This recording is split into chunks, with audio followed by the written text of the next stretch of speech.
Sikap adalah suatu ekspresi seseorang yang mencerminkan perasaan suka atau tidak suka terhadap suatu objek, orang, atau peristiwa. Sikap juga dapat didefinisikan sebagai kecenderungan untuk bertindak atau bereaksi terhadap objek tersebut dengan cara tertentu. Nah, jadi macam-macam sikap ini dibagi menjadi 3, yaitu yang pertama, sikap agresif, yang kedua, sikap submisif, dan yang ketiga, sikap asertif. Apa sih sebenarnya pengertian dari sikap tersebut? Sikap agresif adalah cara berkomunikasi atau bertindak yang menyerang, mendominasi, atau merugikan orang lain. Biasanya, orang yang agresif memaksakan kehendaknya tanpa mempertimbangkan hak dan perasaan orang lain. Contoh, membentak, mengancam, dan memaksa.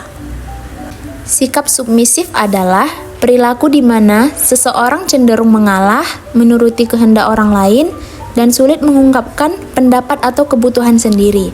Orang submisif biasanya takut konflik dan rela mengorbankan kepentingan pribadi. Contoh, diam saat tidak setuju, takut menolak permintaan.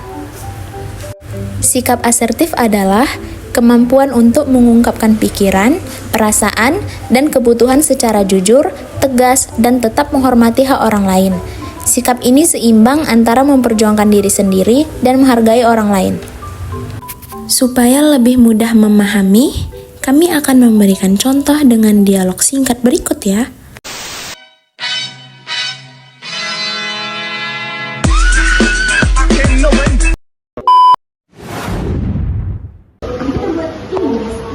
Adik kakak, iya mah, libur sekolahnya kapan? Kebetulan kami ini kan lagi ujian, jadi kemungkinan minggu depan kan juga. Masa mah? Mama pengennya liburan kali ini kita itu balik kampung.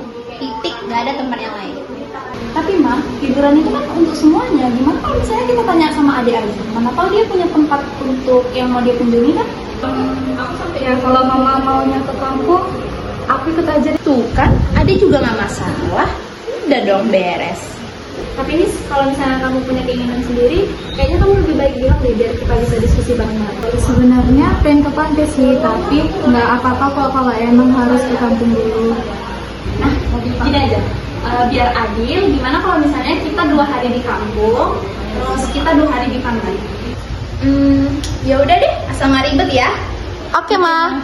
Sip.